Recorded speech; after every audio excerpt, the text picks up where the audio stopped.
Now, here's a question that I've been thinking about for a long time, and it relates to dietary fibre.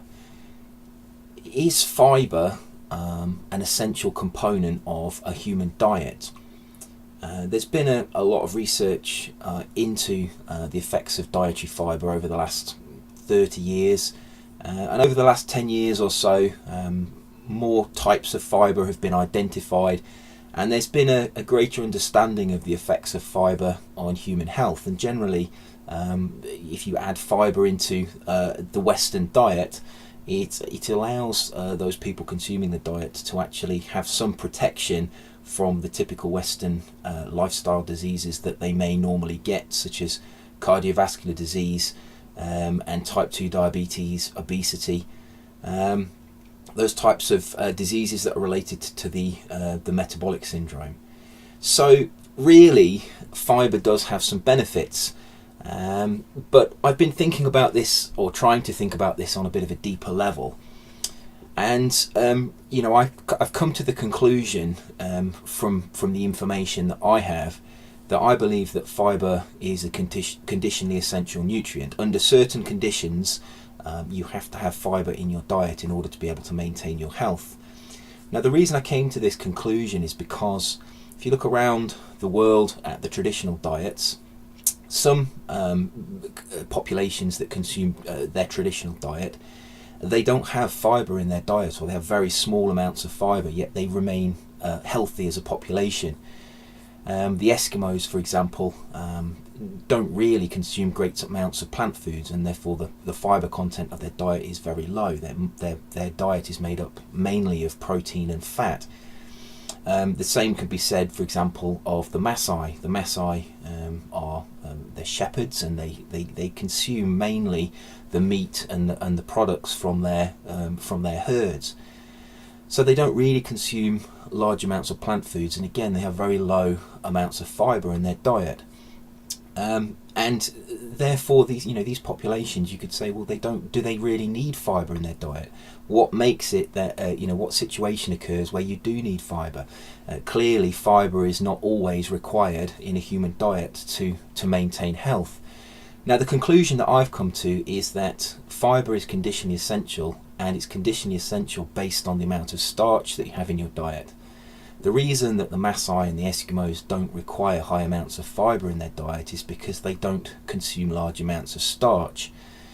So really what I'm saying is that the starch to fibre ratio is really the important component here.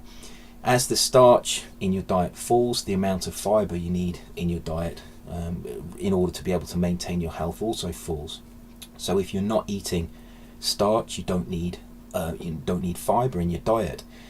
As the starch, the amount of starch in your diet increases, the amount of fibre you need also increases. And you could lump sugar with that starch as well. Total carbohydrate.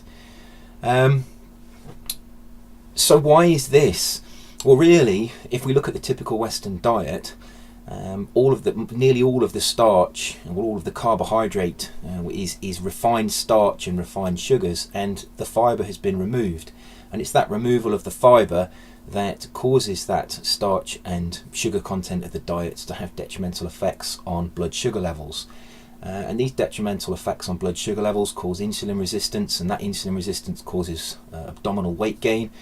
And this is the cluster of disorders that we call the metabolic syndrome, which leads ultimately to type 2 diabetes and cardiovascular disease.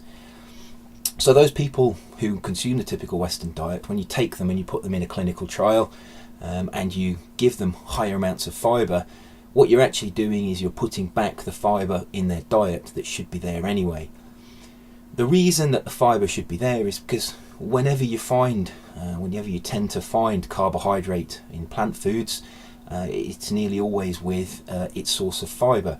So sugar, for example, is refined from sugar cane. But if you look at sugar cane, if you ate the whole plant, the plant contains lots of fibre, and that sugar is therefore consumed with a high amount of fibre. And the same can be said for most of the cereal grains. The cereal grains in their unrefined form, they have a certain amount of starch in the endosperm of the grain, but then in the bran layer they contain the fibre. So if you eat whole grains, you get the natural ratio of starch to fibre. If you take that fibre and you remove it, what you're doing is you're disrupting that ratio. And this is the conclusion that I've come to with regard to fibre. I would say that, follow.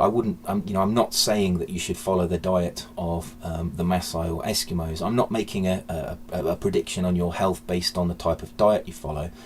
I'm just making an observation that those populations around the world that consume low amounts of fibre tend also to consume low amounts of sugar and starch, and those populations that consume high amounts or higher amounts of starch and sugars, they tend to consume higher amounts of fibre, and both of those populations tend to maintain their health. And so this is why I've come to the conclusion that I think that fibre is a conditionally essential nutrient, and the condition is based on the amount of starch that you have in your diet.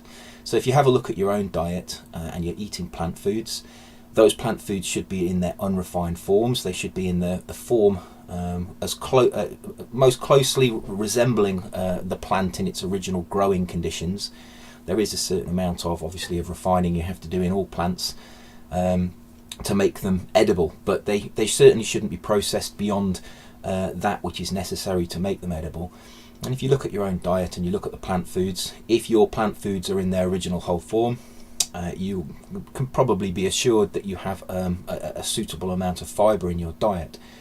If you're consuming a typical Western diet and you've had your starches and your sugars are in their refined form, some of that fibre has been removed, and therefore evidence suggests that that's going to put you at greater risk of developing insulin resistance and the metabolic syndrome. So it's just something that I thought was interesting. I wanted to put it out there. Haven't seen a lot of people talking about the starch or sugar to fibre ratio, and it has been mentioned before by other people. I'm not going to claim that this is a new idea, but it's just something that I wanted to put out there.